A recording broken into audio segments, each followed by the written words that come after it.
I found this garden stake windmill last year in the summertime at my dollar store, and I'm just going to take it apart. I'm not going to be using the stakes for it. I just want the top windmill portion. I got a package of these spindles. I got 16 of them for 20 bucks, and I thought that was a great buy off of Facebook Marketplace. But what I need to do with this is just cut it down a little wee bit. So I'm just going to use my miter box and my handsaw and go ahead and trim it down where I want it to be. I use 60 or 80 grit sandpaper a lot when I'm distressing because it makes quick work of getting down to the bare wood if that's what you want to do. And for this project, I definitely do. I want to get a lot of that bare wood showing through. I want this to look really old and weathered, and it turned out perfect. My idea for this project is to have the windmill at the top of the spindle. So I'm drilling a hole all the way down through the spindle itself that's a little bit wider than the bolt I'm going to be using. So I'm just using a good amount of pressure here and getting through all the way nice and clean. This is a 2x4 that I'm going to use for the base of this windmill. I did drill a hole into this as well, a little bit smaller than the size of screw that I'm using. And I'm making sure that as I screw this in, I leave a little bit on the other side. That's just going to make it easier for me to find the hole on the bottom of the spindle. And then I'll be able to screw these both together. Now I had to do that off screen because of course this is really tall, but you can see here what I'm going to attempt to do. The two pieces are together really nice and secure, so I'm just going to go around that 2x4 with some white chalk paint and give it a couple of coats so then I can distress that up a little bit later and it will match the spindle. In between working on this spindle, I had taken this outside and given it a couple of coats of flat white spray paint. Now I'm taking a kitchen sponge, which seems to be my most favorite way to distress things lately, and I'm using some gray paint and I'm just going to be going around the edges a little bit. I want this to look like it's old and weathered and that some of the paint on the edges is starting to come off. Then I just put everything together and it spins. I was so excited that it actually spins. So this would look beautiful on a front porch or in a garden, but I will be keeping this in the house. And since I've got 15 more spindles, I'll be on the hunt for more of these windmill pieces.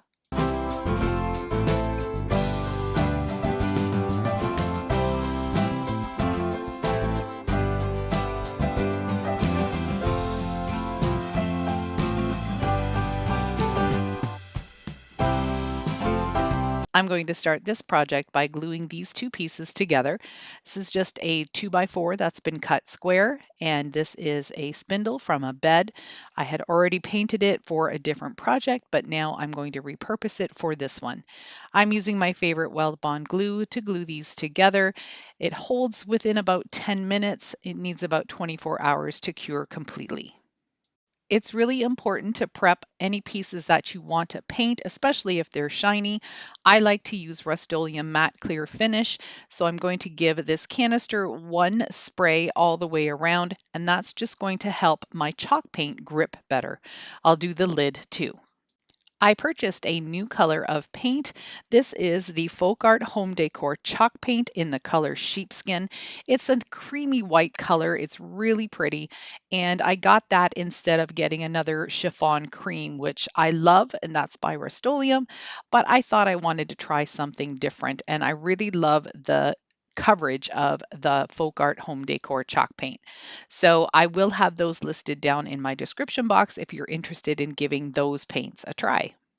I'm going to give the 2x4 and the little spindle piece 2 coats of the sheepskin paint. Now that the clear matte finish is dry, I can also begin to start painting the canister. Now I'm starting with an up and down brushing motion because I know I'm going to have to do at least 2 to 3 coats on this. The stripes and the colors are fairly dark, so I want to make sure I get good coverage. But the reason I'm going up and down is I like to change the direction of my brush strokes with each coat, and that just ensures better coverage.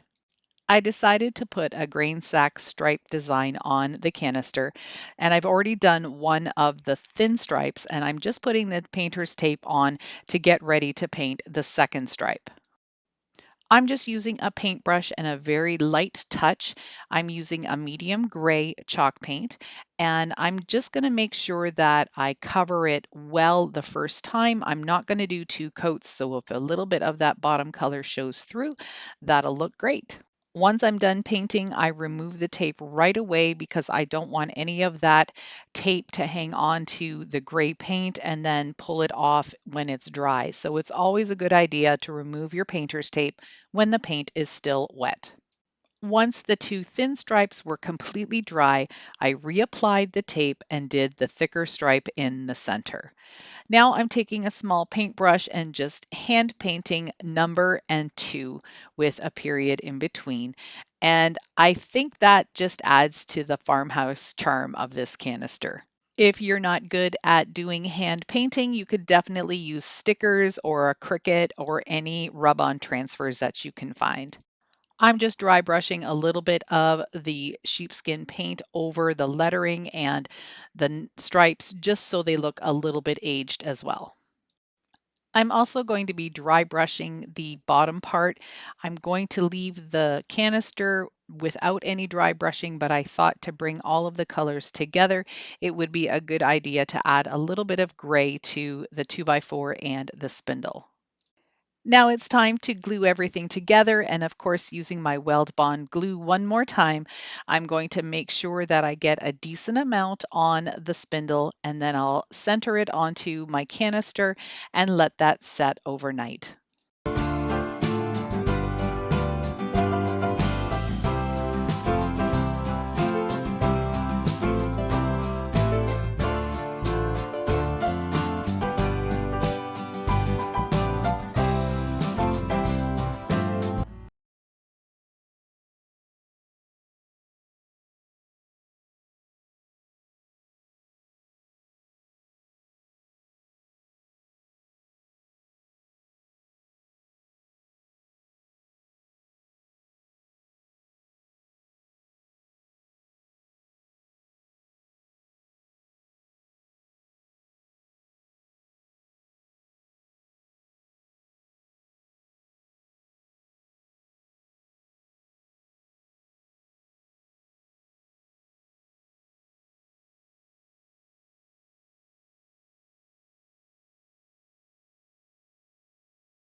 It's my center word, and I'll center that right under the word bakery. And then once I'm completed that one, I'll go do the word fresh, but I'm going to start with the H first and work my way backwards. And then I'll come back to, after the word bread, do the word daily in a regular way.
that I picked up at my Dollarama store for $4. I'm giving it one coat of black chalk paint just on the front and the sides. Now that it's dry, it's going to get one coat of white chalk paint, but a very rough coat. I want to be able to see some of the black peeking through. I thought I would quickly show you how I do the smashing of the cans. This is a large coffee can that I did in a project on a previous video, so I thought I would just pop this in here so you could see the process. Basically, you're going to open up the top and the bottom of the cans, and then you're going to use a rubber mallet to smash down the bottom end and make it nice and flat. Here's my two little cans that I'm using for today's project. I'm going to give it a spray of matte clear finish from Rust-Oleum just to make sure that my chalk paint sticks better. Using some coarse grit sandpaper, I'm going to rough up the edges, pulling in some of that black paint that was the first coat, and also going all the way down to the wood in some areas. The cans are going to get one coat of white chalk paint front and back. If you're going to be putting something in these cans permanent and you're not going to be taking them in and out, then you can just leave the can the way it is on the inside. However, if you wanted to switch things out and there's a possibility that you might be able to see the interior of the can, then I would suggest painting it white. I get a lot of questions asking about my tissue paper printing and how do I get my paper not to jam in the printer. Number one, I'm not sure. I do this for it all the time and it doesn't seem to jam. It could be the type of printer I have. I don't know. It's an HP OfficeJet 8610 inkjet printer. It doesn't jam any of the paper as long as I tape all along the top so that there aren't any open edges of tissue paper. And I do go down the sides just a little bit as well. And that will make sure that none of your tissue paper comes off or jams your printer. You can also tape the bottom, and I just use regular Scotch tape as you see me doing here. I smooth it out, I put the tape on, and then I put it in my printer as normal. So I also have a tutorial on this down in my description box if you want to go take a look at that video as well. So I already have my tissue paper printable on the tissue paper. I've got it ready to go. And now I'm just applying some Mod Podge to the front of the can. I don't want it to be a huge amount of Mod Podge, but just make sure that there's a good amount on there and that it's all covered really well.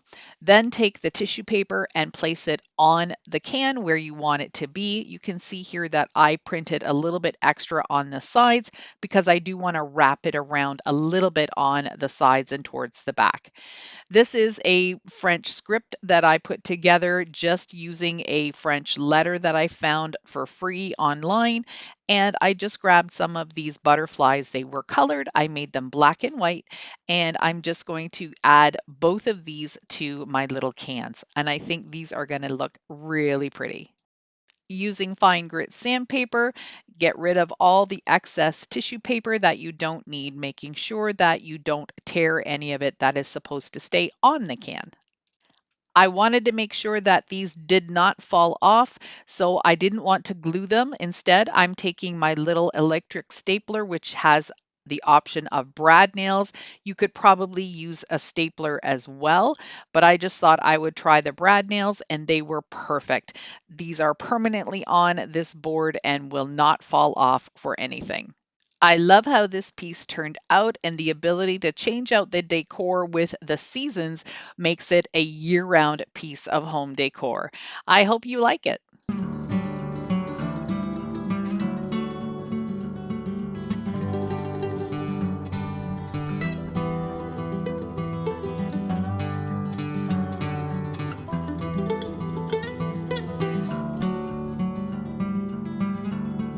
Last year, I was lucky enough to come across two bed frames.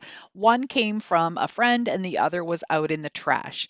So I've got a ton of these spindles and I thought it was time to make some more candlesticks. I'm using some supplies from the dollar store and the thrift store. I've got these four little wooden salad bowls, or I don't know what kind of bowls they would have been, but they're sort of a flower shape. And I thought they would look really fun on top of all of these spindles. So So I'm taking rounds from the Dollar Tree and I'm taking some of their other smaller rounds like you see me doing here, and I'm just going to create different types of candlesticks. I've got 4 altogether, so I'm going to do 2 with round bases and 2 with square bases.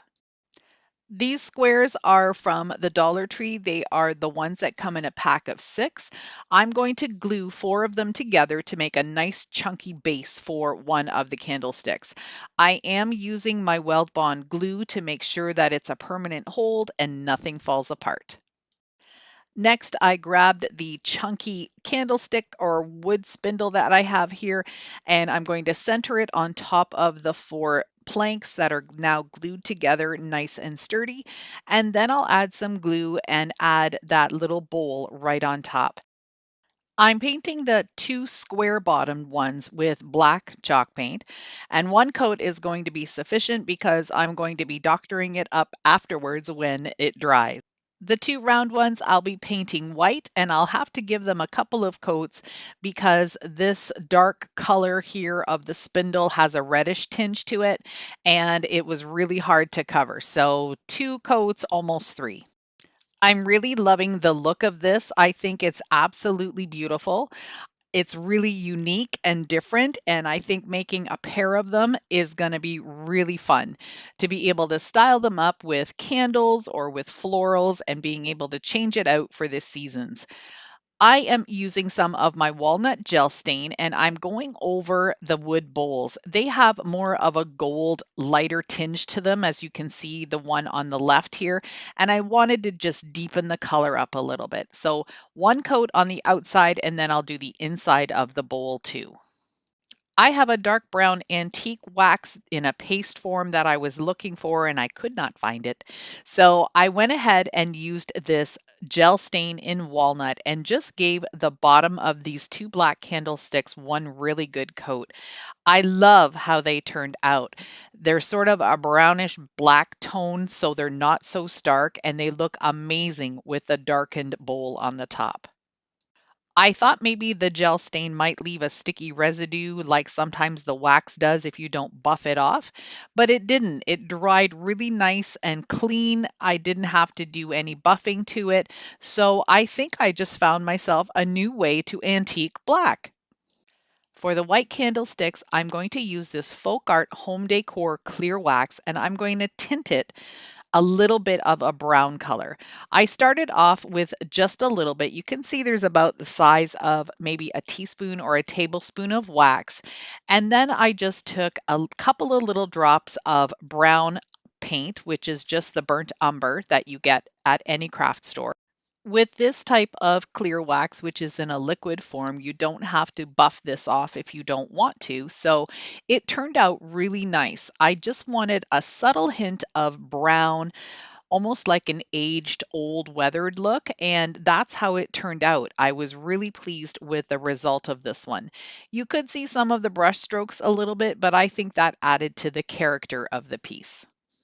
I also used the gel stain on both of these bowls to give them more of a really rich, deep walnut color. And I am so excited with how these candlesticks turned out. I think they are so unique and so much fun. You'll have to let me know what you think.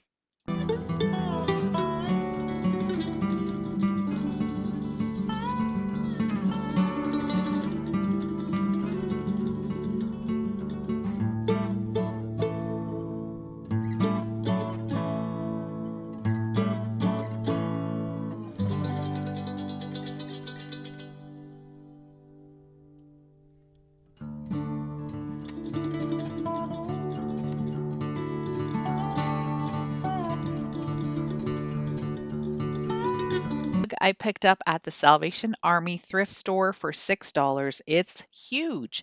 What I wanted to do with it is give it more of a vintage antique look. So the first thing I did, of course, is spray it with my matte clear paint, and then I gave it 3 coats of my white chalk paint. I'm doing this technique that I haven't done for a really long time, and I forgot how much I loved it. It's just using a kitchen sponge that has all the straight edges cut off of it. I just kind of shaped it the way I wanted it to be.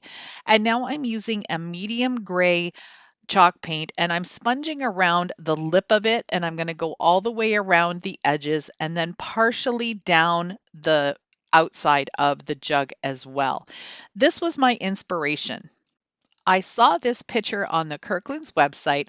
I like to go and browse there and see what's trending and what is popular for right now.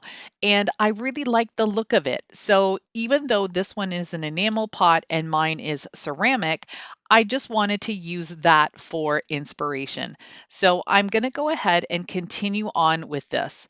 Now, once I get around the outside, I'm going to be gradually fading away the sponging until it just looks kind of speckled. To get that speckled effect farther down, I just used a much lighter touch and just left whatever paint was on the sponge and used that for the effect. You can see me doing that here. I'm just starting to go out of the top part and just making it lighter and lighter as I go. Now right here you can see a really stark line, but I'm going to do blending more like I did on the other side. So the gray just kind of gradually fades. You can see that here. I wanted to do the handle part way just like in the inspiration, so I needed to switch over to this little chip brush to make sure that I could get into all of the little nooks and crannies around the handle. Once I had the main portion done, then I switched back over to the sponge to just blend it all in and gradually fade it out. I also did that for the bottom, but I only went up a couple of inches, just enough that when the picture was standing upright, you could see some of the gray. I am in love with how this picture turned out, and I'm probably going to do more with maybe some different colors in the future. Let me know what you think of this technique and if I nailed it or failed it.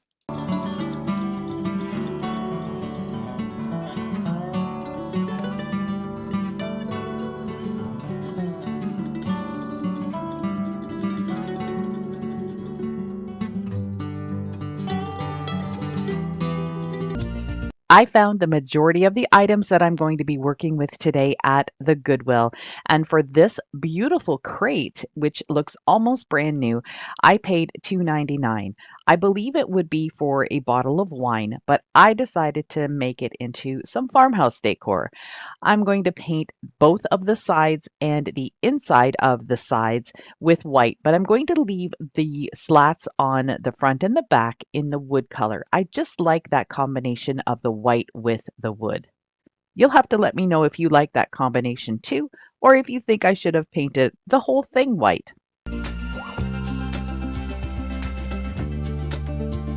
I thought it would be fitting to use this Devonshire Clotted Cream IOD stamp, and the ink that I use is just from a dollar store. I've seen this ink in different areas, but I know that Walmart carries some good ink. You don't have to spend $20 or $30 on an ink pad. You can buy one for $5 or $6 and it will work just as well. I'm going to use the same one on the other side, and it was really easy to get these centered because I put the points of this stamp in the middle of the slats on either side. So it turned out pretty good, even just with me eyeballing it. I paid 50 cents for this milk jug. It's not vintage by any means, but it's got some neat labels and it has a cow on it. So what I'm going to do with it is just take my DIY chalk paint. I'm not going to water it down or anything, but I'm going to pour a decent amount inside the bottle and then just roll it around so the paint covers the inside. And that will make it look like it has milk in it. Then what I'll do is just turn it upside down and let the rest of the paint drain out. Now just be aware that paint, when you do this on the inside of a bottle, it usually takes a couple of days for the paint to dry completely, sometimes even 3 or 4 days. So just be aware of that before you start adding any decor to it. In my opinion, I think this is the best way to paint glass bottles or jars, and you get that nice glossy finish on the outside from the original jar, but then you get any type of color that you want to pour in on the inside. This is what it looked like when I put these two together.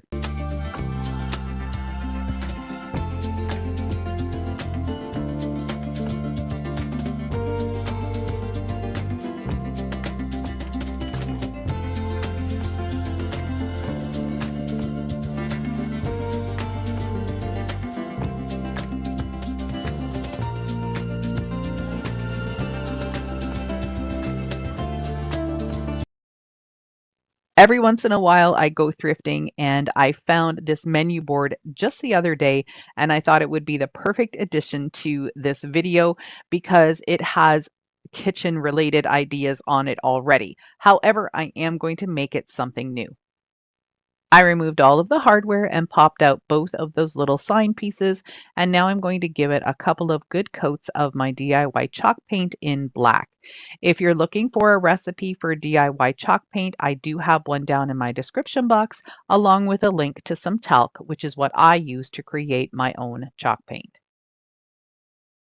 I painted both of the boards of this piece with a couple of coats of white chalk paint. And then I went over to my Cricut and I cut out some lettering in black. You can see that I already have the word kitchen on the small sign up top there.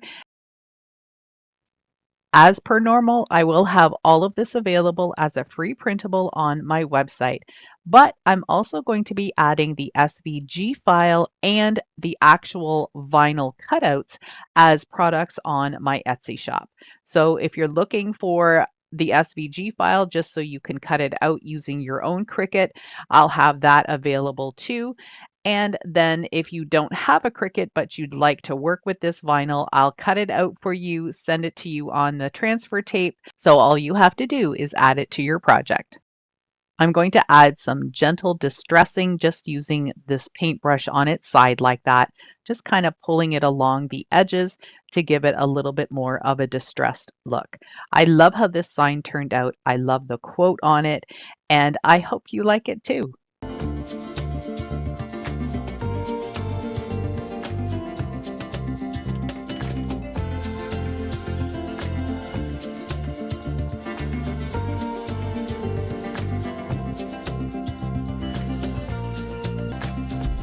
Every kitchen table needs a napkin holder, and this one does double duty because it's also a salt and pepper shaker holder.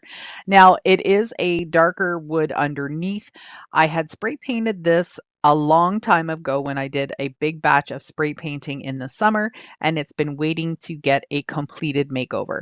So what I'm doing now is just adding one really good coat of DIY chalk paint, and that will just freshen it up and make everything look the same. I'm also going to be painting the bottom of this piece. If you've been with me for a while, you know that I love printing on tissue paper. I create my designs and then use a piece of tissue paper taped to a piece of regular printer paper and then send it through my printer. If you're not sure how to do that, I do have a link for my tutorial video on tissue paper printing down in my description box. I always use matte Mod Podge. That's just something that I buy in bulk. And I'm going to put a generous amount on here.